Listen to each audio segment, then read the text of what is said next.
Hello and welcome to Onex's YouTube channel. In this video, we will understand how to install and commission the HK6 BRICS transmitter from Harrer and Cassen, Germany. This is the microwave-based transmitter. So let's understand how to do the calibration management or calibration or reference management of the transmitter. Okay, so before doing that, let us understand that you have already installed the transmitter in the pipeline, tank, or anywhere where you want to use it. Okay, so then we'll proceed for the commissioning or reference management. ठीक है, now let me explain this in Hindi also. तो ओनेक्सिस की website में, ओनेक्सिस के YouTube channel पे आपका स्वागत है.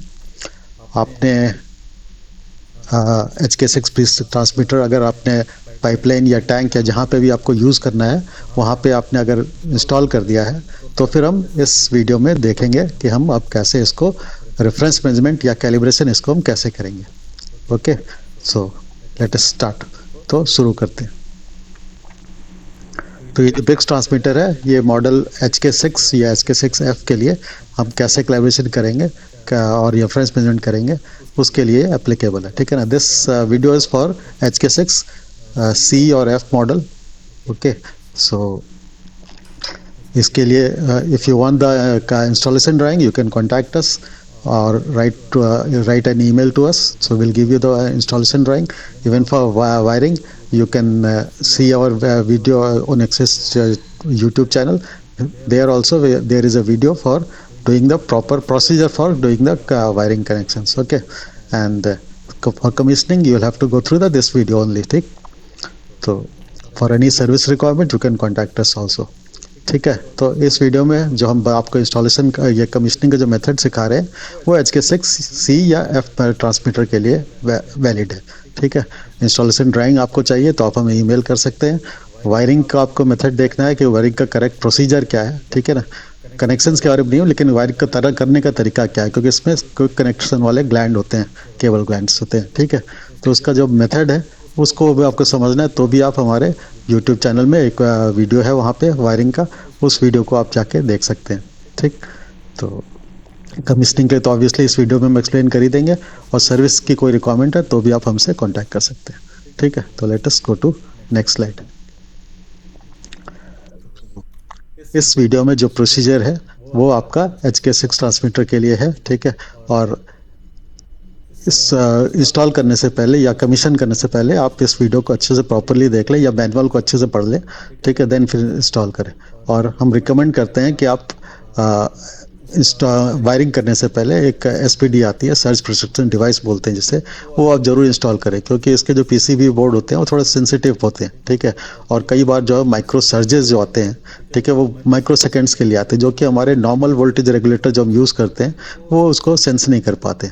ठीक है. और हमारे बोर्ड को डैमेज होने के चांसेस होते हैं. तो इसलिए हम रिकमेंड करते हैं कि आप SPD लगाएं. बहुत कॉस्टली नहीं होता है SPD. ठीक है. तो वो आप SPD ज़रूर इंस्टॉल कर लें.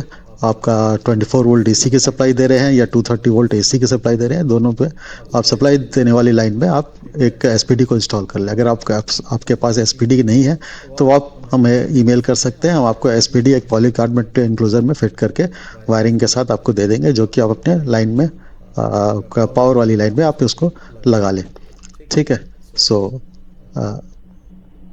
This for this installation we understand that you have already installed the transmitter, and before connecting the power supply to the transmitter we recommend that you use SPD in the power supply line also, because there are some surges. Sometimes it's very low duration, like in microseconds only, and the normal voltage regulators they don't able to detect these surges, and this may result in the damage of the PCB boards. So we recommend that you use the SPDs for 24 volt DC or 230 volt AC, whatever is the power supply for your transmitter in the power circuit. Okay. If you don't have these SPDs then you can contact us or write to us.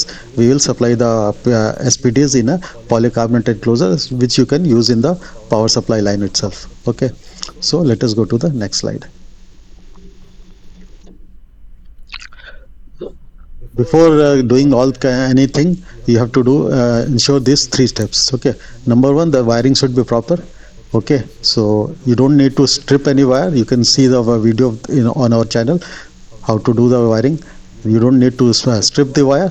You just have to, you don't need to put any lugs or thimbles in the wire. You just have to strip the wire, insert in the correct point in the transmitter, and tighten the cable gland, and then it will be very good connection. It will be very tight connection. You don't need to worry about the tightness of the connection. So it's such a good cable gland connecting mechanism here. Okay, and the sensor pin of the transmitter should be properly submerged in the measuring fluid. Like if you're using it in the pipeline, then the sensor point should reach to the up to the center of the pipeline. If it is in tank, then the fluid in the tank should be always covering the sensors. Okay, the sensor should not be above the fluid. Okay, so in the in the air it should not be there. It should be properly dipped in the measuring fluids. ठीक. And before doing any calibration, you should see that sensor measurement is off. Okay, there is a run button there. If you press the run button, if the sensor display is showing run or RN any kind of things, then it means that your sensor is already in running, like in measuring the process values. Okay, so you should first stop the measurement. Okay, for this we press the run button, and the display, if the run display is coming on the display, it will be it will not be there after pressing the run button. If it is there, then only you have to press the run button. So okay, so measurement should be in stop condition. You should not, like sensor should not be measuring the process fluids while doing the calibration. It should be in off mode. Okay, measurement should be in off mode. ठीक, तो I'll explain this in Hindi also. तो sensor को calibrate करने से पहले आपको ये ensure करना है कि आपकी वायरिंग जो है बहुत प्रॉपर है. वायरिंग करते हुए कोई भी आपको लग्स या थिम्बल का इस्तेमाल नहीं करना है. वायर को जस्ट स्ट्रिप करके आप उसके करेक्ट पॉइंट्स जो आपको उसमें दिख रहे हैं, उस पॉइंट्स में इंसर्ट करने के बाद आपको केबल ग्लैंड को अच्छे से, उसका जो नट है उसको अच्छे से टाइट कर दें. ठीक है, तो उससे आपकी वायरिंग जो कनेक्शन जो है बिल्कुल प्रॉपरली टाइट हो जाती है. ठीक, और दूसरी पॉइंट जो इम्पोर्टेंट है कि सेंसर का जो सेंसर वाला पार्ट है, पिंस का जो सेंसर वाला पार्ट है, जो वाइट कलर का आपको दिख रहा होगा, पॉलीसल्फोन का मटेरियल का होता है वो, उसको आप इंश्योर करें कि वो आपका जो भी आपका जूसेस है उसमें वो अच्छे से डिप किया हुआ है, उसके अंदर अच्छे से इंसर्टेड है. अगर आप पाइपलाइन यूज़ कर रहे हैं तो सेंसर का सेंटर वाला वो जो पिंस वाला पार्ट है, ठीक है, मेजरमेंट वाला सेंसर वाला पार्ट है, वो आपका सेंटर तक पहुंच जाना चाहिए पाइपलाइन के. ठीक, टैंक में है तो वो चीज़ आपके पूरी जूसेस के अंदर डिप्ट होनी चाहिए. ठीक है, मतलब हवा में नहीं होनी चाहिए. ठीक, कहीं पे भी इंस्टॉल कर रहे हैं तो वो डिप आपको जो जूसेस के अंदर वो डिप्ट होना चाहिए सेंसर का पॉइंट, क्योंकि मेजरमेंट वाला पार्ट वही है. वो आपका अगर जूसेस में नहीं होगा तो आपको मेजरमेंट गलत हो जाएगी. ठीक, और तीसरा चीज़ आपको ध्यान रखना कि सेंसर का मेजरमेंट ऑन नहीं होना चाहिए. मतलब अगर आपको डिस्प्ले में रन लिखा हुआ दिख रहा है या RN कुछ RN 1 2 3 4 ऐसा कुछ लिखा हुआ दिख रहा है, तो इसका मतलब ये है कि सेंसर का मेजरमेंट अभी ऑन है, चालू है. ठीक है, तो पहले आप इसको बंद करेंगे कि सेंसर को मेजरमेंट करने से रोकेंगे. ठीक है, तो उसके लिए आप रन वाला बटन दोबारा दबा देंगे. ठीक है, तो इससे क्या होगा, आपका मेजरमेंट जो है आपका स्टॉप हो जाएगा. ठीक है, तो फिर हम देखते हैं अब आगे क्या करना है. Okay, तो let us move to another slide. So this is the display of BRICS transmitter.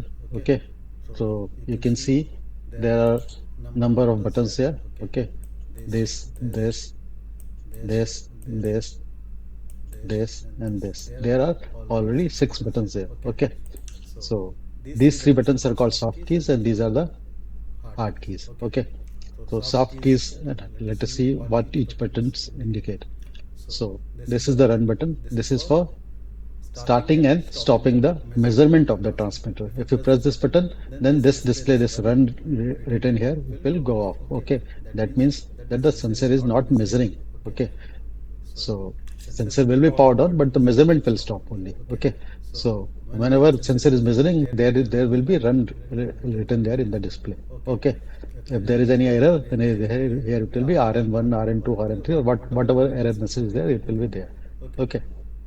Second button is for clearing the, if you put something in the some parameters if you retain some parameters here, and if you want to clear it, then you press the clear button, it will be deleted. Okay, and enter. This is the enter button. So if you're putting some parameters in the during reference management or calibration, okay. So when we put some parameters, and if you want to store this parameter in the memory, then we press the enter button. That will go to the memory of the transmitter. Okay, so that parameter will be stored. Okay, so and what are these three buttons? These three buttons are for entering the menu of the transmitter. There will be some menu displayed here. Okay, so suppose something is written here. So if you want to enter that menu, then you press this button. If you want to enter the menu written here, then you press this button. If you want to like here it is written next. If you want to go to the next screen, then you press this button, then you will go to the next screen. Okay. So whatever menus are written here, okay, if you want to enter that menu, then you have to press the buttons, corresponding buttons near that, below that menu. Okay. So this is how you enter the menu structures. Okay. And these are two buttons of all. One is for scroll and one is for cursor. When you're entering something, when you press the scroll button, it will go to the, it will increase or decrease the numbers. Okay, suppose 0 to 10 numbers or decimals, etc.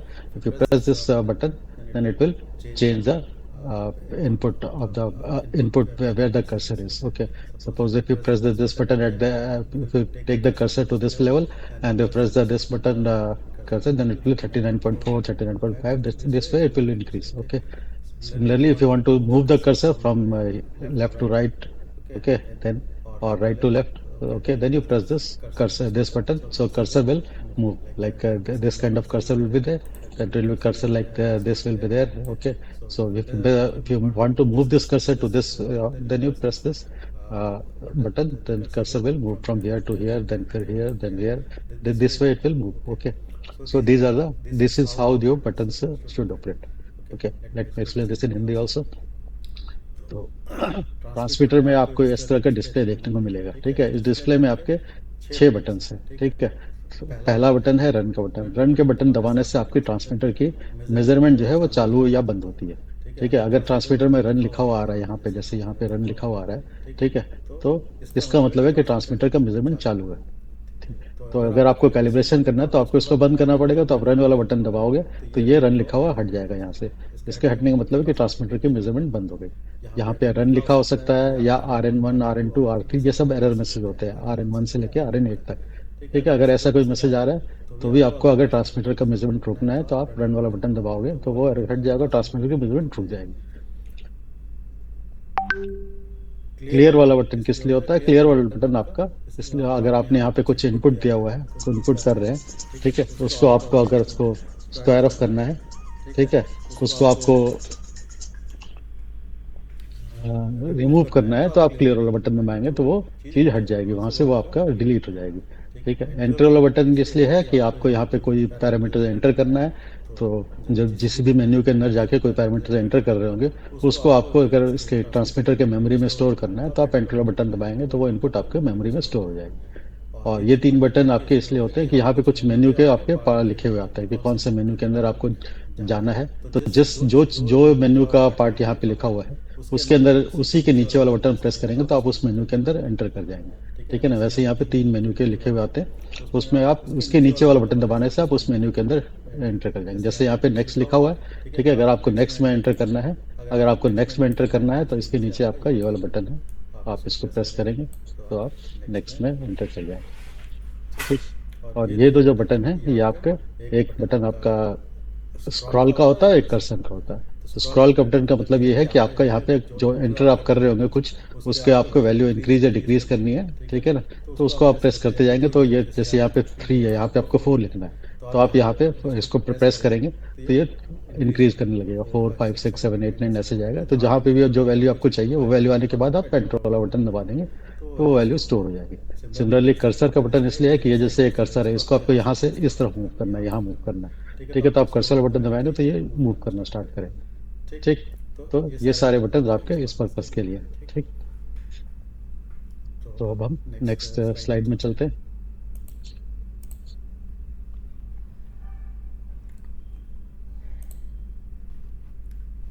तो अब देखते हैं कि हम start क्या है, measurement कैसे start करेंगे। मेन्यू स्ट्रक्चर हो गया, ठीक है। अब हम मेन्यू स्ट्रक्चर को समझते हैं कि अब कैसे हम मेन्यू को क्या क्या उसमें लिखा हुआ आएगा पैरामीटर। तो सबसे पहले जो आता है, जैसे मेंस के बाद नेक्स्ट वाला बटन आप दबाओगे, जो यहाँ पे लास्ट वाली स्क्रीन थी, ठीक है ना, ये स्क्रीन में ये वाला बटन आप दबाओगे तो आप सीधे सीधे आपको जो पहला डिस्प्ले आएगा वो मेजर मेजर पैरामीटर्स और नेक्स्ट का लिखा हुआ आएगा। मेजर में क्या होता है, आपका मेटेरियल के जो भी आपके क्या बोलते हैं मेजरमेंट की वैल्यू है वो यहाँ पे लिखी हुई आती है। पी लिखा होता है प्रोसेस वैल्यू, और एम लिखा होता है आपका मेजर्ड वैल्यू। सिमिलरली यहाँ पे ए लिखा होता है, ए इज एटेन्यूएशन, आपका माइक्रोवेव का एटेन्यूएशन लेवल क्या है, ठीक है। ये सब चीज़ यहाँ पे डिस्प्ले आना स्टार्ट हो जाता है। तो जब आप कैलिब्रेशन कर लेंगे तो आपको मेजर मोड में जाना है देखने के लिए आपको क्या चल रहा है हमेशा। और बाय डिफॉल्ट भी जब भी आप ट्रांसमीटर आप कैलिब्रेशन कर चुके होंगे, उसका जैसे ही मटेरियल को सेंसर को आप ऑन करेंगे तो हम बाय डिफॉल्ट वो इस मेजर वैल्यू में ही आके स्टार्ट होगा, ठीक। तो उसके सेकंड इसके एंटर इसके इस मेजर पैरामीटर के अंदर आप जब एंटर करेंगे तो वहां पे जाके आप एवरेजिंग टाइम सेट कर सकते हैं या मैक्सिमम प्रोसेस वैल्यू जो है आपका 4 to 20 मिलियम्स के, उसको आप सेट कर सकते हैं। एवरेजिंग टाइम क्या होता है इस सेंसर में आपका, जैसे आप 0 से लेके 999 तक आप मतलब 999 तक आप एक एवरेजिंग टाइम आप यहाँ पे सेट कर सकते हैं। सपोज करो हमने 5 सेट किया तो मतलब हर 5 सेकंड में सेंसर जितने भी मेजरमेंट लेगा उसका एवरेज करके वो आगे आपका डाटा को ट्रांसफर करेगा। आपका 4 to 20 मिलियम्स या R2 to 3 पोर्ट जो है वहाँ पे उस 5 मिनट के एवरेज वाला मेजरमेंट वैल्यू ही आपके आगे ट्रांसफर हुआ करेगी, ठीक है। नेक्स्ट वाला बटन आप प्रेस करेंगे तो आपका ये स्क्रीन के नेक्स्ट लेवल ऑफ का जो स्क्रीन है उस स्क्रीन में आप पहुंच जाएंगे, ओके। सो मैं इसको इंग्लिश में एक्सप्लेन कर देता हूँ। So when you enter the next button in the main menu, okay, so this will the screen that will be displayed here, okay. In this first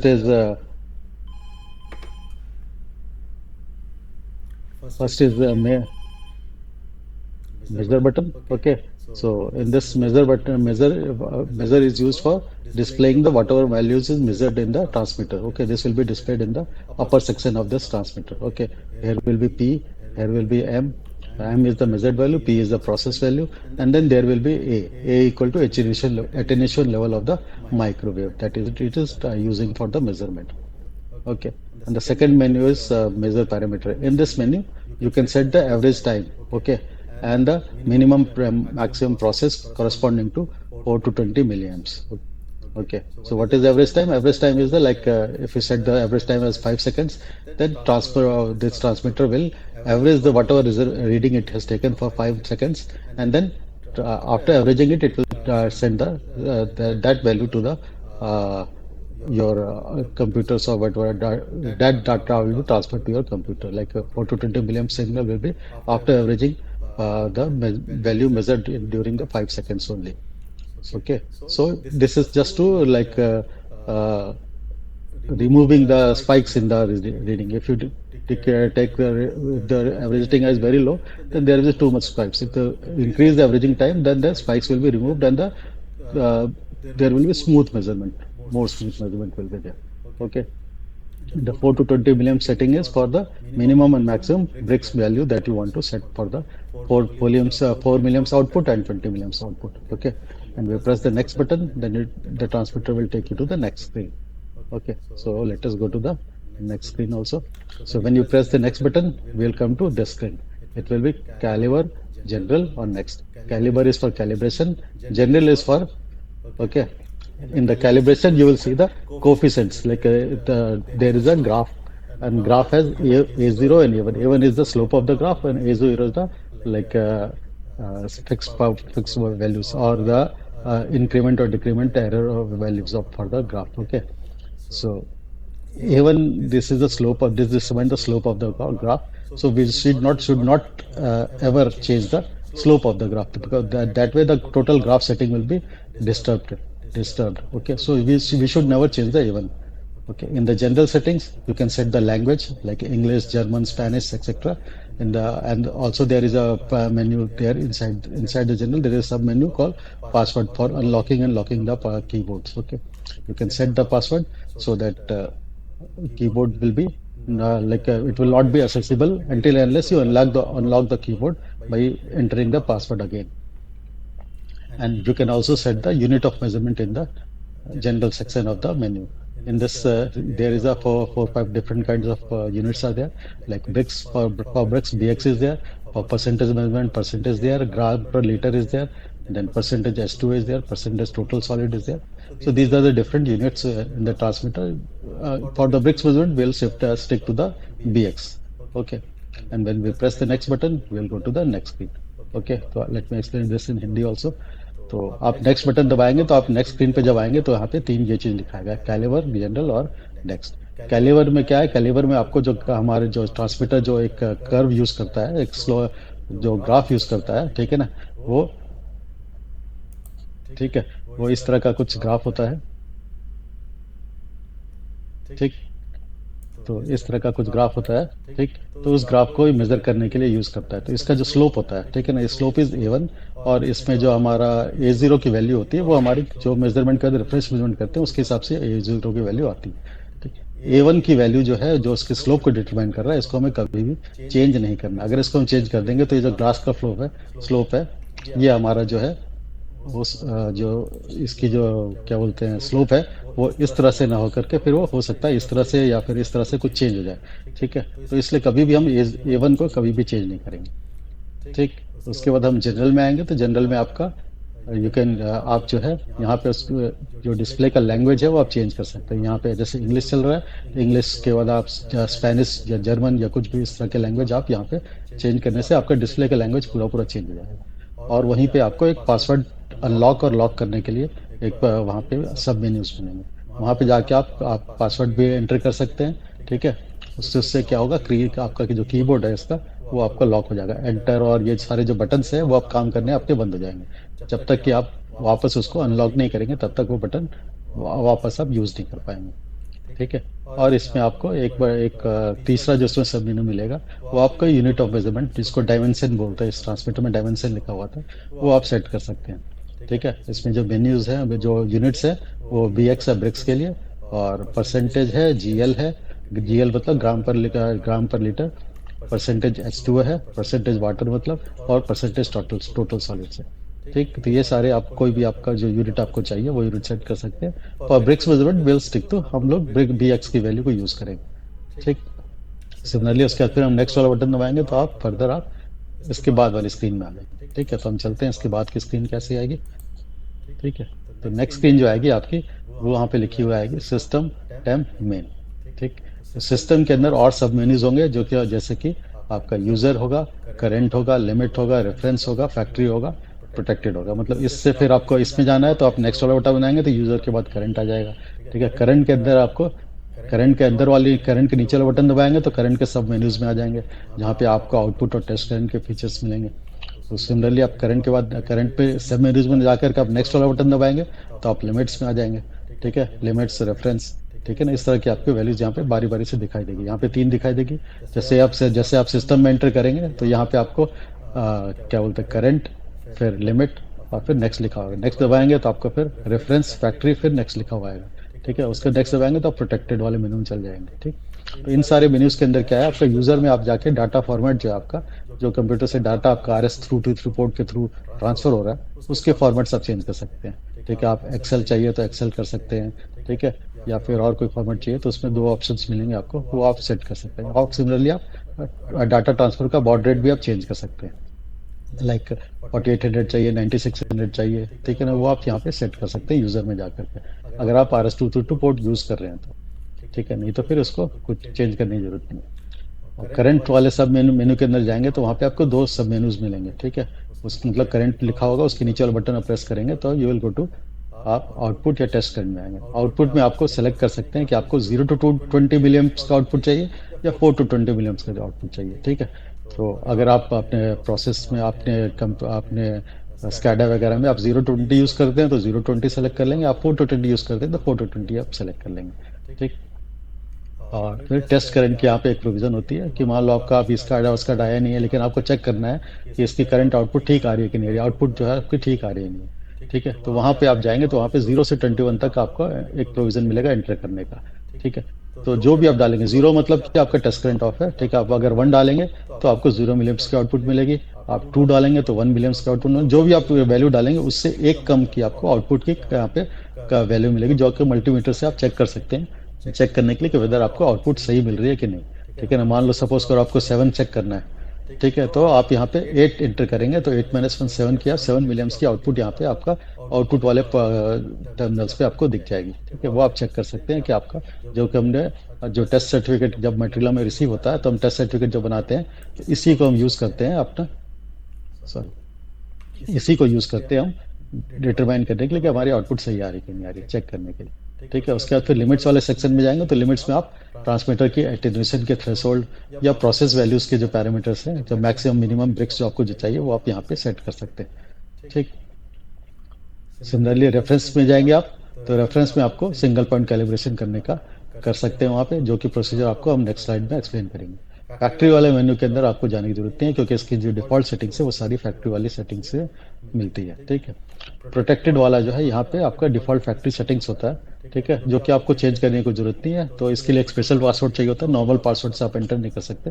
वो स्पेशल पासवर्ड अगर हर किसी को पता चल गया तो फैक्ट्री वैल्यू जो है, जो इसका मतलब कि हाई हाई फ्रिक्वेंसी मतलब माइक्रोवेव का जो मोड है, मोड 1 है या स्टैंडर्ड है, वो आप चेंज करना चाहें तो वो सब यहाँ पे चेंज कर सकते हैं। ठीक है, जिसकी आपको कुछ के उसकी जरूरत नहीं पड़ेगी। ठीक है, उसके बाद फिर लास्ट मेन्यू जो आपका इसमें दिखेगा सिस्टम के अंदर, सिस्टम के बाद वो है टीएमपी दिखेगा। ये टीएमपी है, ये इसमें आप टेम्परेचर कंपनसेशन के लिए यूज़ करते हैं, जो कि अभी हमें रिक्वायरमेंट नहीं है तो इसकी हमें कोई अभी यूज़ करने की कोई ज़रूरत नहीं पड़ती। ठीक है, उसके बाद फिर आपको मेंस वाला आएगा तो ये आपको वापस आपको पुराने फर्स्ट स्क्रीन पे वापस ले आएगा, मेन स्क्रीन पे वापस आ जाएंगे। ठीक है, तो ये हमारा मेन्यू स्ट्रक्चर है। ठीक है, let me explain this in English also. So in this display, you will see system, temp, and main. In the system, there is a further system is further divided into further submenus. When you enter the system, then you will see user, current, limits, reference, factory, and protected. Like when you enter the system, then first display will be user, then here will be current, and then here will be next. When you press the next button, then you'll see limit, reference, and then next also. And when you press the next button, then you'll see factory, protected, and next. Okay, and when you press the next button, then you come back to the main screen. Okay, so when you go to the user menu, in the user menu you can set the data format. Like if you're using 232 port for the data transfer, then whether you want the data in Excel or normal output. Okay, or if you can also set the baud rates here for the data transfer, like 4800, 9600, whatever is the baud rate you want. If you are using this port, then only you should go to the this menu. Okay, so when you enter the current menu, so it will be it will have two further submenus, output and test current. In the output, you can select whether you want to use 0 to 20 milliamps or 4 to 20 milliamps. Okay, suppose your SCADA is using 4 to 20 milliamps, then you should select the 4 to 20 milliamps. If your SCADA is using 0 to 20 milliamps, then you can select 0 to 20 milliamps. In the test current submenu, you can say you can check the whether the output is coming correct or not. Okay, so if you enter, like there is a provision for entering 0 to 21 numbers there. So whatever number you will input, the output will be output in the current milliamps current will be one less than the value that the number you have entered. Suppose if you enter 7, then there will be 6 milliamps output will be there in the terminal meant for 4 to 20 milliamps output. Okay, so if you want to test the transmitter whether it is working fine or not, you can just press the 6, suppose 7 you entered there, then you tested whether the output is coming as 6 milliamps or not using a multimeter. Okay, so there is a test current value provision also there. In the limits submenu, we can set the thresholds for the attenuation, like the microwave that it is using for measurement. You can set the what is the attenuation level, which minimum and maximum attenuation level. Below or above this levels, the transmitter will not work. Okay, it will you can further set it whether you should whenever this threshold is reached, whether you want the transmitter to show the last values only or clamp the reading to 4 milliamps or 20 milliamps. Okay, so whatever you select the options, the transmitter reading will be stuck at that level only. Okay, it will be clamped to that, or it will hold that value. In the reference menu, we can do the single point calibration for the transmitter. Factory settings is not accessible. Take it is used by our manufacturer, our principal, Saran Castle only. In the protected menu, there you will need a separate, like a different password. normal password will not work. There is separate password for entering this menu. So there is no need to enter the default factory settings. In these settings, actually, we set the mode of the transmitter like a microwave mode, whether it is a mode 1 or standard mode. And these kind of settings are there in the factory settings. So it is not required for the normal calibration. So we just avoid this. We will not use this. Okay. And then in the temp, this is for the temperature compensation, which is not required for the bricks measurement. Okay, so this is for the different kind of measurements where the temperature compensation is important. Okay, so here it is not required, so it will not use this. So when you put the main button, it will take back to the main screen itself. Okay, so this is how the menu structure will look like. Okay, so let us this is how complete the menu structure is there. Now let us see what is the procedure for calibration. So in the calibration there are four steps involved. First step is we have to configure the transmitter. Okay. In the first step we will configure the transmitter. Okay, like we'll set the language, current outputs, etc. And these kind of parameters we'll configure. And then the second step, we will set the limits of the process limit. Like if you are measuring the 10 to 100 bricks, then we'll select the 10 as a minimum value and 100 as a maximum value. And similarly, we'll set the what should the transmitter do when the thresholds for attenuation is reached. Okay, in that case, whether you want to transmitter to display the last value only, or it should display the value corresponding to 4 milliamps, or it should display the value corresponding to 20 milliamps. So these kind of things you can set in the threshold sections. Okay, and the process values can also be set there. Whether the process value is 10 bricks or 100 bricks, minimum and maximum range of the process the values that you want to measure. Okay, these limits are there in the section that you have to set. Once these two steps are done, then we'll go do the reference measurement. During reference measurement, it is important that you collect the sample simultaneously at the same point when you are doing the same time when you are doing the reference measurement. There should not be a very much delay.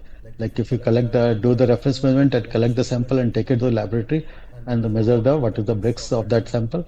So, okay, so there should not be like you do the reference measurement now and take the samples in the evening. Okay, like after 1 hour or 2 hours. There should not be much gap in the reference measurement at the measuring the sample. So when you have done the reference measurement, then we'll do the reference measurement as per the procedure explained in the following slides. And when the reference measurement is done, then we'll start the measurement and the display will show the correct process values. Okay, so let me explain this in Hindi also. तो calibration करने के लिए हमें 4 steps हमारे होते हैं, चार पड़ाव हैं, 4 स्टेप्स हैं। पहला पहला होगा हम कॉन्फ़िगर करेंगे अपने ट्रांसमीटर को।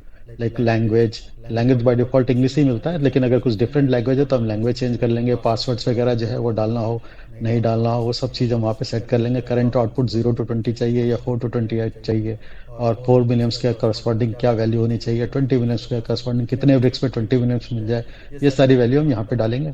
ठीक है, उसके बाद हम नेक्स्ट लेवल पे जाएंगे तो हम लिमिट्स पे आएंगे। लिमिट्स में हम देखेंगे जो हमारे थ्रेशोल्ड है, जो हमारे माइक्रोवेव की एटेन्यूएशन लेवल जो होती है, उसमें हमें क्या करना है, वो ट्रांसमीटर को क्या करना है वो वैल्यू वहाँ पे डालेंगे। लाइक मिनिमम वाले थ्रेशोल्ड के अगर आसपास के नीचे चला गया वो, तो हमें क्या चाहिए कि हम ट्रांसमीटर जो है अपने लास्ट वैल्यू को डिस्प्ले करता रहे, या 4 मिलियम्स के करस्पॉन्डिंग जो आपने वैल्यू डाली है उसको डिस्प्ले करना स्टार्ट करे, या 20 मिलियम्स के लिए आपने जो वैल्यू डाली है उसको डिस्प्ले करना स्टार्ट करे। तो ये सब सेटिंग हम यहाँ पे करेंगे थ्रेशोल्ड वाले सेक्शन में। और सिमिलरली यहाँ पे हम प्रोसेस वैल्यूज को भी सेट कर सकते हैं कि भाई आपका प्रोसेस वैल्यू का रेंज क्या है। लाइक आपका 0 to 100 ब्रिक्स है तो यहाँ पे 0 मतलब कि 0 और 100 आप सेट कर देंगे। मिनिमम में 0 और मैक्सिमम में 100। 10 to 100 है तो आप मिनिमम में 10 रखेंगे और मैक्सिमम में 100 रखेंगे। 10 to 60 है तो मिनिमम में 10, मैक्सिमम में 60। ठीक है, इस तरह से हम यहाँ पे प्रोसेस वैल्यू यहाँ पे एंटर कर देंगे। एक चीज ध्यान रखना है कि यहाँ पे जो प्रोसेस वैल्यू के मिनिमम मैक्सिमम रेंज सेट करेंगे वही वैल्यू आपको 4 to 20 मिलियम्स की सेटिंग में सेम वैल्यू डालना हो। ठीक है, लाइक 4 मिलियम्स के लिए अगर आपने डाला है 10 ब्रिक्स तो आपके प्रोसेस वैल्यू मिनिमम में भी 10 ब्रिक्स ही होनी चाहिए। सिमिलरली आप 20 मिलियम्स के लिए अगर आपने 80 ब्रिक्स डाला है तो प्रोसेस वैल्यू मैक्सिमम में भी आपको 80 ब्रिक्स ही डालना है। ठीक, तो ये सारे यहाँ पे हम कॉन्फ़िगर कर लेंगे। कॉन्फ़िगर करने के बाद हमारा जो तीसरा स्टेप आता है वो हम रेफरेंस मेजरमेंट का, जो कि हम कैलिब्रेशन का स्टेप बोलते हैं, सिंगल पॉइंट कैलिब्रेशन का। सिंगल पॉइंट कैलिब्रेशन करते वक्त एक ध्यान रखना हमें कि जो सैंपल कलेक्ट करेंगे और उस सैंपल को लैब में जाके मेजर करेंगे तो, और रेफरेंस मेजरमेंट का टाइम और लैब से आपको सैंपल कलेक्ट कर उसको मेजर करने के टाइम में बहुत ज़्यादा गैप नहीं होना चाहिए। ठीक है, ऐसा ना हो कि आपने जब आपने इसका रेफरेंस मेजरमेंट किया उस वक्त आपका ब्रिक्स 8 का चल रहा हो या 10 का चल रहा हो या 30 का चल रहा हो, और आप जब सैंपल मेजर करके जहाँ से लाए तब तक ब्रिक्स की वैल्यू अच्छी खासी चेंज हो चुकी है, तो हमारी रेफरेंस मेजरमेंट फिर हमारी इनवैलिड हो जाएगी, अच्छे से काम नहीं करेगी। इसलिए इंपॉर्टेंट थिंग ये है कि रेफरेंस मेजरमेंट करते वक्त जो सैंपल कलेक्ट करें वो उसमें और लैब वैल्यू एंटर करते वक्त आपके जो बहुत ज़्यादा डिफरेंस नहीं होना चाहिए, टाइम का गैप नहीं होना चाहिए। ठीक है, जब रेफरेंस वर्जन कंप्लीट हो जाएगा, जो कि हम आपको आने वाले आगे समझाते हैं, ठीक है, तो फिर हम उसके वक्त ट्रांसमीटर आपका मेजरमेंट रेडी हो जाएगा, फिर हम जाके वहाँ पे सीधे रन वाला बटन दबा करके हम अपना मेजरमेंट देख सकते हैं। ठीक, तो let us go to the next slide.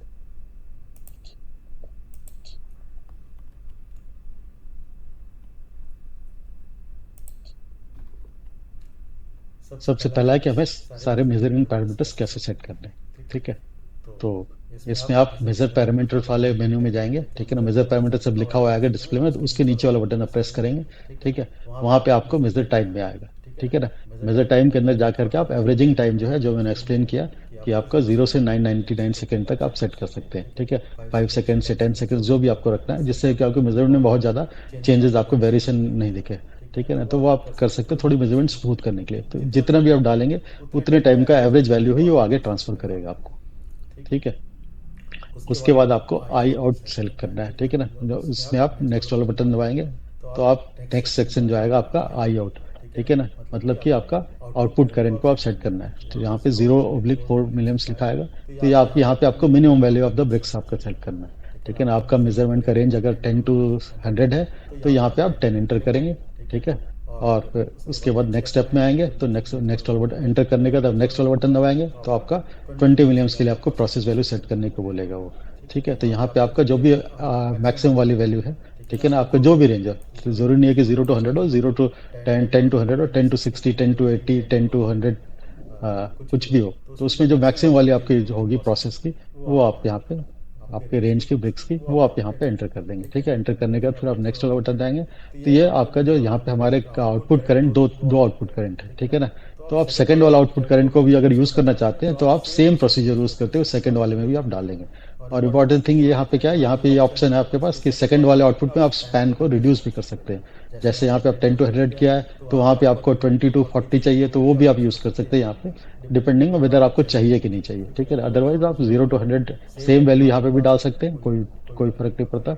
ठीक है, तो दिस इज ओनली फॉर अगर आपको यूज करना है, तो अगर ये खराब हो गया तो आप इसको यूज कर सकते हैं। ठीक है, नहीं तो फिर इसकी आपको जरूरत नहीं है, तो फिर इसको अवॉइड भी कर सकते हैं। ठीक है, इसको छोड़ भी सकते हैं।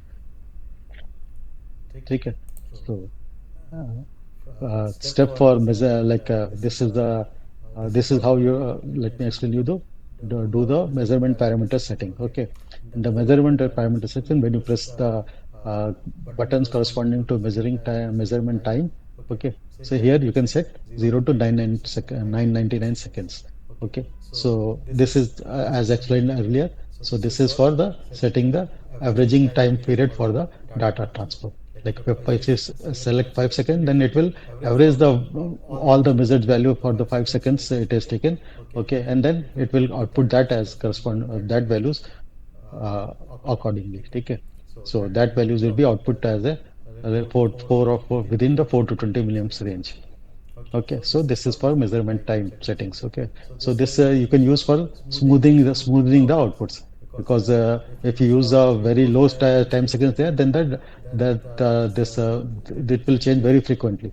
So that will may disrupt your readings there. So it's better to to smoothing out the minor variations. Okay, you can use slightly higher values here. Okay, so after that you can go to the current limits. Okay, in the measurement parameters, if you press the next button, so you'll see the uh, current ratings like here I out.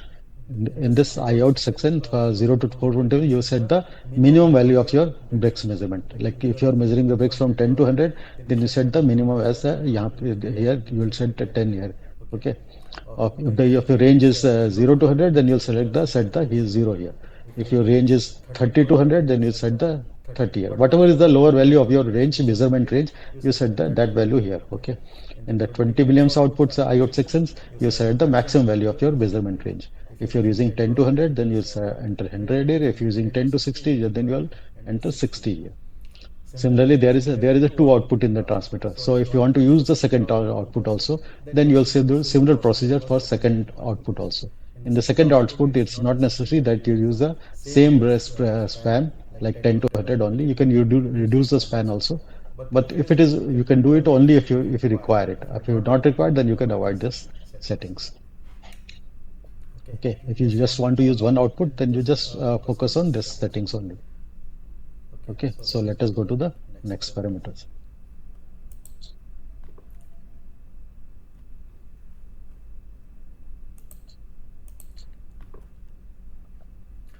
So let us see how to do the reference measurement. After you have done all the settings, so we'll do the reference measurement here. Okay.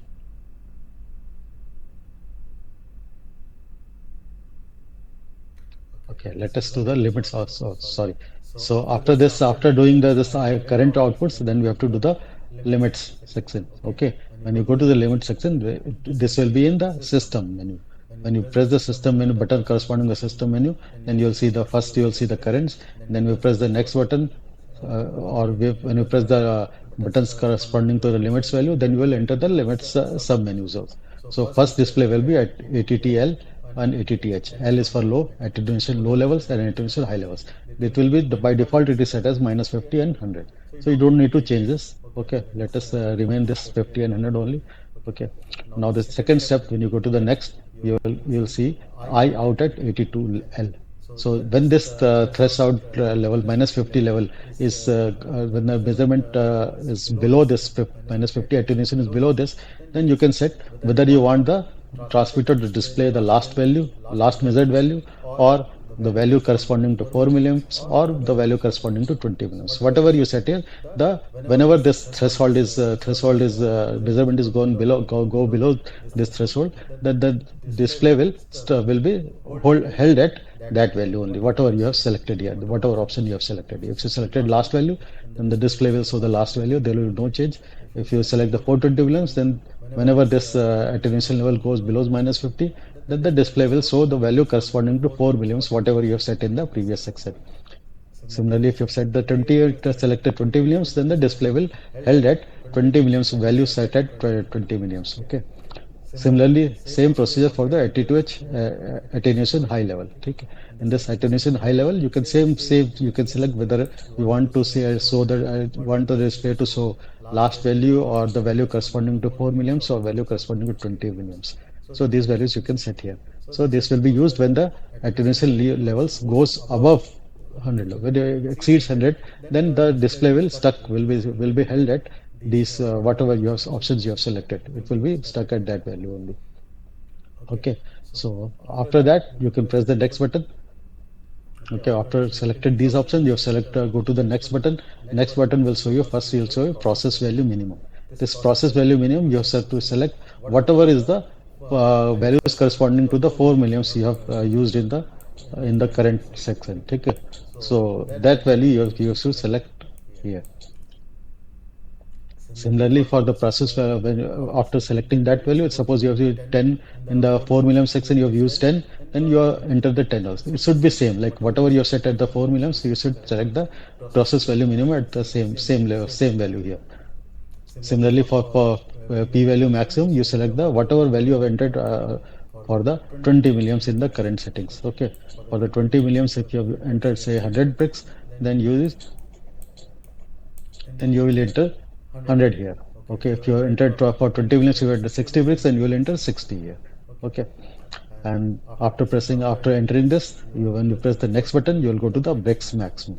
So bricks maximum we set as a 50 to 100 points, 100 bricks above the whatever is the maximum value of your range. For student 20 milliamps, suppose if you are using 100 bricks, then you can set it to 150 or 200 or even 1000 also. So this value you use as the maximum threshold for the bricks measurement. Okay, so let me explain this in Hindi also. So आपने जब current का value वहाँ पे डाल दिया, सब कुछ कर लिया वहाँ पे, तो उसके बाद नेक्स्ट पैरामीटर्स जो हमें एंटर करने की जरूरत होती है, वो हमें लिमिट्स को एंटर करने की जरूरत होती है. ठीक है, तो आप जब लिमिट्स वाले बटन के लिमिट्स के नीचे वाला बटन प्रेस करेंगे, तो सबसे पहले आपको ATTL L -50 और ATTH 100 दिखाई देगा. तो इस वैल्यू को चेंज करने की जरूरत नहीं। ये एटेन्यूएशन जो माइक्रोवेव का एटेन्यूएशन है उसकी बाय फैक्ट्री डिफॉल्ट की सेटिंग है, 50 और 100 सेट किया हुआ है। लो वैल्यू -50 पे और हाई वैल्यू 100 पे सेट किया हुआ है, तो इसको चेंज करने की जरूरत नहीं है। ठीक है, उसके बाद आप नेक्स्ट वाला बटन प्रेस करेंगे तो आप यहाँ पे आएंगे आई, मतलब कि आपको करंट आउटपुट जो है लो लेवल पे क्या चाहिए। जब भी हमारा ट्रांसमीटर की मेजरमेंट 50 जो एटेन्यूएशन है 50 से नीचे जाएगी, ठीक है, तो आपको यहाँ पे ऑप्शन है कि आप वहाँ पे लास्ट वैल्यू जो आपकी ट्रांसमीटर की चल रही थी वहाँ पे आप डिस्प्ले को रोकना चाहते हैं, या 4 मिलियम्स के आसपास जो 4 मिलियम्स की जो आपकी वैल्यू है वो आप डिस्प्ले में देखना चाहते हैं, या 20 मिलियम्स की वैल्यू थी वो आप डिस्प्ले में देखना चाहते हैं। तो जो भी आप ये ऑप्शन सेट कर लेंगे, तो जब भी हमारा ट्रांसमीटर की जो एटेन्यूएशन के मेजरमेंट 50 के नीचे जाएगी, तो वहां पे जाके वो रुक जाएगा, या वो डिस्प्ले में आपको वो वैल्यू आके दिख जाएगी, वहां पे वो रुक जाएगा। ठीक है, वो दिखा तो वो इसी को कंटिन्यूसली दिखाता रहेगा, 4 मिलियम्स या 20 मिलियम्स। ठीक है, सिमिलरली आप 82 हाइट में भी अगर हो जाता है कभी, 100 के ऊपर हमारा एटेन्यूएशन मेजर करने लगता है ट्रांसमीटर, ठीक है ना, तो इन दैट केस आपको आपको अपनी लास्ट वैल्यू सेट कर सकते हैं कि वहाँ पे उस केस में इस तरह का अगर आपका आपका प्रॉब्लम आ गई तो आपका लास्ट वैल्यू पे जाके हमारा ट्रांसमीटर जो है वो रुक जाए, या फिर जो 4 मिलियम्स के करस्पॉन्डिंग आपने जो वैल्यू सेट किया वो दिखाना स्टार्ट कर दिया, 20 मिलियम्स के आसपास करंट वैल्यू है वो दिखाना स्टार्ट कर दिया। ठीक है ना, ये इंपॉर्टेंट इसलिए है कि ऐसे केस में ऐसा ना हो कि आपका वॉल्व ओपन हो तो ओपन कंटिन्यूसली ओपन हो जाए, कि आप 20 मिलियम्स से वॉल्व की सेटिंग चला रहे हैं तो आपका वॉल्व जो है ऐसा ना हो कि फिर आपका कुछ इस तरह के मतलब कि आपके लेवल को एक्सीड किया उसके बाद वॉल्व आपका कंटिन्यूसली ओपन हो जाए। ठीक है, तो ये आप यहाँ पे आप सेटिंग इसके हिसाब से आप डाल सकते हैं। ठीक है, आपको क्या करना है, आप 4 मिलियम सेट कर देंगे तो वो आपका मिनिमम पे आ जाएगा, तो आपका वाल्व ऐसा नहीं रहेगा कि आपका कंटिन्यूसली ऑपरेट चलता रहे क्लीनिंग के लिए जो आपने वाल्व यूज कर रहे हैं। ठीक है, तो इसके बाद नेक्स्ट सेक्शन जाता है। इसके बाद आप ये दोनों सेट का ऑप्शन सेलेक्ट करने के बाद आप फिर आप नेक्स्ट वाला बटन दबाएंगे तो ये आप जाएंगे प्रोसेस वैल्यू मिनिमम। यहाँ पे आपको वही वैल्यू डालनी है जो कि आपने 4 मिलियम्स के लिए डाली थी प्रीवियस सेक्शन में। अगर आप 4 मिलियम्स के लिए 10 डाली थी तो यहाँ पे भी 10 डालेंगे। अगर आपने 4 मिलियम्स के लिए 0 डाली थी तो यहाँ पे भी आप 0 डालेंगे। ठीक है, उसके बाद वो डालने का एंटर करने का फिर आप नेक्स्ट वाला बटन दबाएंगे तो आप पी वैल्यू मैक्स के सेक्शन में आ जाएंगे। पी वैल्यू मैक्स में आपको क्या करना है कि 20 मिलियम्स की आपने जो वैल्यू डाली थी, ठीक है ना, करंट वाले सेक्शन में वही वैल्यू यहाँ पे डालनी है। अगर आप 20 के लिए 100 डाली थी तो आप यहाँ 100 डालेंगे। 20 के लिए अगर आपने 60 डाला था तो यहाँ पे 60 डालेंगे। तो जो भी वैल्यू आपने 20 मिलियम्स के करस्पॉन्डिंग आपने डाली थी वो वैल्यू आपको यहाँ पे डाल करके एंटर कर देनी है। ठीक है, उसके बाद आप फिर नेक्स्ट वाला बटन दबाएंगे तो आपको ब्रिक्स वैल्यू मैक्स पूछेगा क्या रखना है। ठीक है, तो वो आपको क्या करना है, 20 मिलियम्स के लिए आपने जो वैल्यू डाली थी, सपोज कर आपने 20 के लिए 100 डाली थी, तो उसके 50 या 100 पॉइंट्स उससे हायर आप ले लेंगे। ठीक है, या फिर आप 1000 भी डाल सकते हैं, 500 भी डाल सकते हैं, ये आपको सेट कर देगा ब्रिक्स का जो मैक्सिमम का जो इसका लेवल है वो क्या होगा।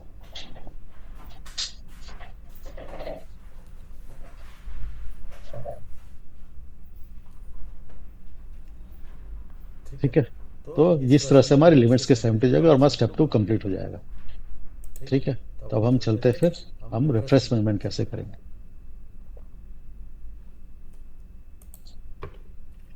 So let us do reference measure, single point calibration. How to do single point calibration? Okay. So when you are doing the reference management or single point calibration, it is important that you collect the sample at the same time when you're doing this following this procedure. If you don't want to do reference measure, then don't collect the sample or don't do anything. If you want to do reference calibration, then only you collect the sample and then do the reference measurement. There should not be very much delay in collecting the sample and doing the reference measurement. So time gap should not be very much. Okay. So what is the procedure here? So in the reference measurement, first you have to do when you go to the reference when you press the buttons corresponding to the reference. Okay, then the display will be like this. Okay. So you when this display comes, then you collect the sample and press the run button. When you press the run button, the display will show, are you sure? It will ask you, are you sure? Okay, if you want to do the reference button, then press yes. Otherwise, just exit menu by pressing the no. So if you want to do the reference measurement, then press the yes button. And whatever sample values you have collected and measured at the laboratory, you just enter the value here in the next screen. After pressing the X, yes, you will enter the value here. Okay, using scroll and cursor buttons. Okay, so when you have entered the value, okay, then you press the enter to store the memory values in the memory, and then press the next button. When you press the next button, it will again ask you a question whether you want to adjust the reference to the measurement range. Okay, so if you want to do the single point, if you're doing the single point, then you press the calc calc button to press it. Then it will start calculating the value that you have entered, adjusting that to the reference range. Okay, so when you press the calc button, again it will ask you whether you want to do the calculation, or you're just checking it, or you don't want to do it. So if you want to do it, then press the yes button. When you press the yes button, then there will be some display. Okay, whether the value is with what percent of the measurement range. Suppose during when we press the yes here, and there is a warning message like this pops up, like this kind of volume warning machine is there. Okay, so if this warning machine is there, then normally this warning machine is for the mode one of the microwave settings. So if in the stand normally the factory this transmitter is set as standard mode. So this warning message is not for the standard mode. So you just ignore this message by pressing the enter button. When you press the enter button, then automatically the display will set at the 50% of the measurement range. Okay, and then you press the next button and go to the main string. Your single point calibration is complete. Okay, you don't have to do anything. Okay, and then just press the measure button and start and press the run button, and your uh, transmitter is functioning now. Okay, so let me explain this in Hindi also. तो reference measurement करने का तरीका क्या है, इसमें आपको important thing ये ध्यान रखना है कि आप सैंपल जो कलेक्ट करें और रेफरेंस मेजरमेंट करते वक्त के बीच में बहुत ज़्यादा टाइम का गैप नहीं होना चाहिए, 1-2 घंटे का 3-4 घंटे का गैप नहीं होना चाहिए। ठीक है, तो जैसे ही आप रेफरेंस के नीचे वाला बटन प्रेस करेंगे तो पहला स्क्रीन जो आपको दिखेगा ये दिखेगा। ठीक है, इसके बाद यहाँ पे स्क्रीन में आने के बाद आपको रन वाला बटन प्रेस करना है। अगर आप रेफरेंस मेजरमेंट करना चाहते हैं तो रन वाला बटन दबाएंगे, अदरवाइज आप नेक्स्ट बटन दबा के यहाँ से आप बाहर आ सकते हैं। ठीक है, तो आप जैसे ही रन का बटन दबाएंगे तो सेंसर आपसे पूछेगा कि आप सही में रेफरेंस मेजरमेंट करना चाहते हैं। अगर आप करना चाहते हैं तो आप उसी वक्त रन दबाने के बाद तुरंत आप वहाँ से एक लैब का सैंपल कलेक्ट करेंगे, उसको लैब में भेजेंगे। ठीक है, और उसके लैब के सैंपल की वैल्यू आ जाएगी। ठीक है, तो फिर आप यहाँ पे यस का बटन दबाएंगे। यस का बटन दबाने के बाद लैब से जो आपके मेजरमेंट के जो सैंपल कलेक्ट किया उसके जितने भी ब्रिक्स आया होगा वो ब्रिक्स की वैल्यू आप यहाँ पे एंटर कर देंगे। ठीक है, यहाँ ब्रिक्स की वैल्यू एंटर करने के बाद आप एंटर वाला बटन दबाएंगे उसको मेमोरी में स्टोर करने के लिए। उसके बाद फिर आप नेक्स्ट वाला बटन दबाएंगे। फिर जैसे आप नेक्स्ट वाला बटन दबाएंगे तो ये पूछेगा आपको कि आप इसको जो आपने वैल्यू एंटर की है उसको एडजस्ट करना चाहते हैं मेजरमेंट रेंज के हिसाब से, तो यहाँ पे आप कैल्क वाला बटन दबाएंगे। ठीक है, कैल्क वाला बटन दबाते ही ये सेंसर जो है उस वैल्यू को कैलकुलेट करना स्टार्ट कर देगा कि ये किस रेंज के अंदर आ रही है। ठीक है, तो कैल्क वाला बटन दबाने के बाद दबाते ही ये आपसे फिर एक सवाल पूछेगा कि आप कैलकुलेशन करना चाहते हैं या गलती से आपसे प्रेस हो गया। तो अगर आप करना चाहते हैं तो यस बटन दबाएंगे, नहीं करना चाहते नो बटन दबा के आप वापस बाहर आ सकते हैं। ठीक, तो यस बटन दबाएंगे तो इमीडिएटली आपको क्या दिखेगा, यहाँ पे एक इस तरह का डिस्प्ले आएगा। ठीक है, कई बार क्या होता है यहाँ पे आपको इस डिस्प्ले की जगह इस तरह का वार्निंग मैसेज भी दिखता है। ठीक है, अगर इस तरह का वार्निंग मैसेज आ रहा है, ये वार्निंग मैसेज बेसिकली हमारे HF मोड वन के लिए है। ठीक है, लेकिन हमारी डिफॉल्ट सेटिंग में यहाँ पे स्टैंडर्ड मोड है, तो स्टैंडर्ड मोड के लिए ये मैसेज है नहीं।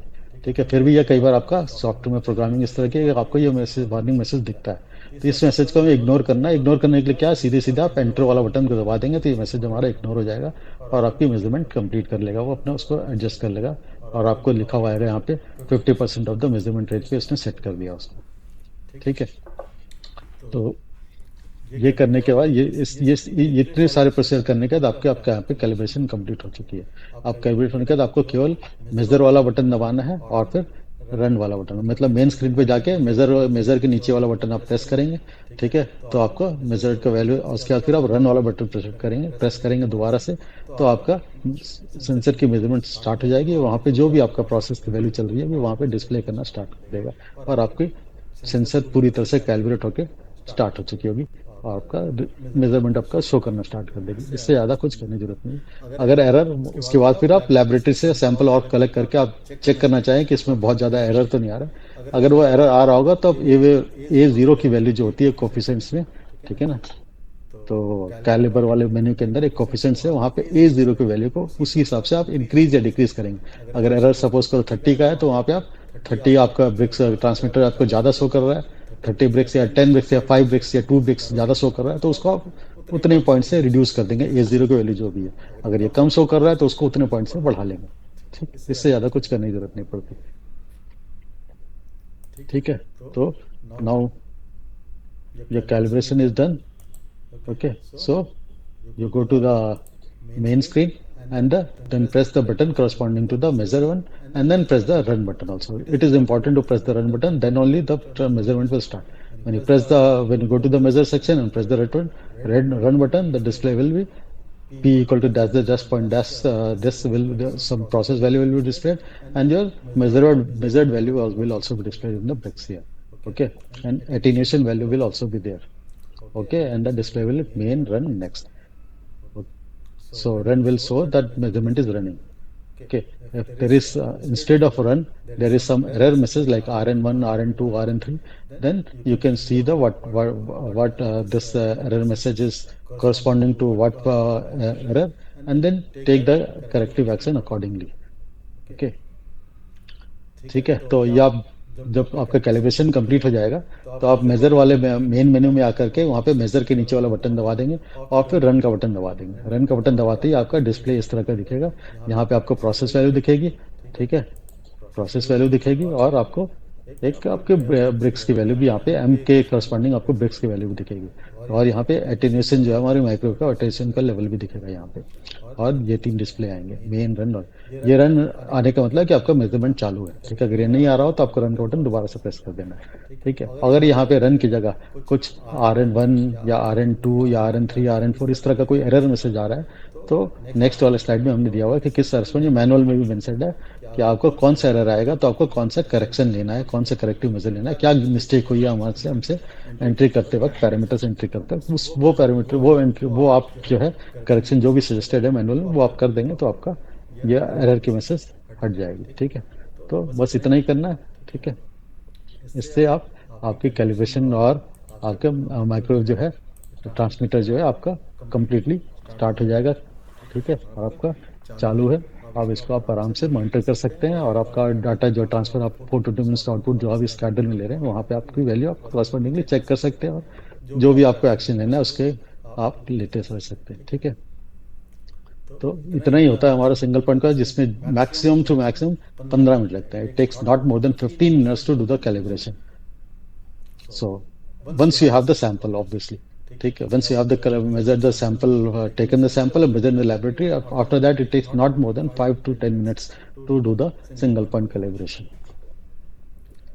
Okay, so that's all.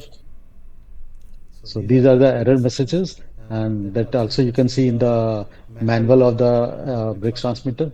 So if any error is there, you can take the corrective action accordingly. अगर इस तरह का कोई मैसेज आपको दिखता है तो ये सारे मैसेज आपको मैनुअल में मिल जाएंगे। तो कोई जो भी मैसेज आ रहा है उसके करस्पॉन्डिंग जो एक्शन लेना है वो मैनुअल में भी एक्सप्लेन्ड है, और यहाँ पे भी आप देख सकते हैं, उस हिसाब से आप एक्शन लेकर के उसको हटा सकते हैं।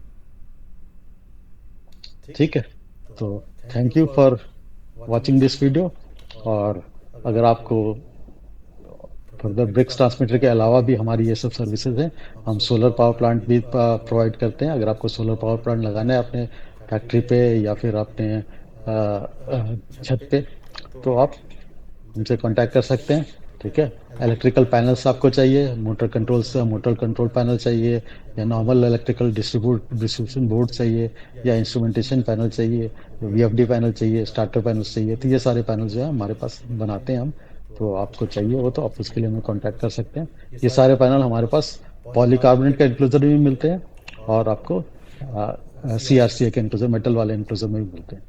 ठीक है, तो इसके लिए भी आप हमसे कांटेक्ट कर सकते हैं। अगर आपको किसी तरह का प्रेशर रेगुलेटर चाहिए, I2P कन्वर्टर चाहिए, वॉल्यूम बूस्टर चाहिए, तो हमारे पास फेयरचाइल्ड मेक के होते हैं। फेयरचाइल्ड एक USA कंपनी है, ठीक है, उसके हमारे पास न्यूमेटिक कंट्रोल के प्रोडक्ट होते हैं। तो वो भी आपको चाहिए, कोई रिक्वायरमेंट हो तो आप हमसे कांटेक्ट कर सकते हैं। और आपको खाली पॉलीकार्बोनेट का इंक्लोजर चाहिए जिसमें कि आपको कुछ अपने इंस्ट्रूमेंट्स रख रहे हैं। ठीक है, पॉलीकार्बोनेट इंक्लोजर का एडवांटेज ये है कि कम्प्लीटली रस्ट प्रूफ होते हैं, इसमें कभी जंग नहीं लगता सिमिलरली, और फिर ये शॉक प्रूफ भी होते हैं, इससे करंट के शॉक लगने के चांसेस नहीं है, और इनकी लाइफ थोड़ी ज़्यादा होती है, इसमें रस्ट वस्ट लगते ही नहीं है। तो ये आपका 20 साल 25 साल तक आराम से यूज़ हो जाता है।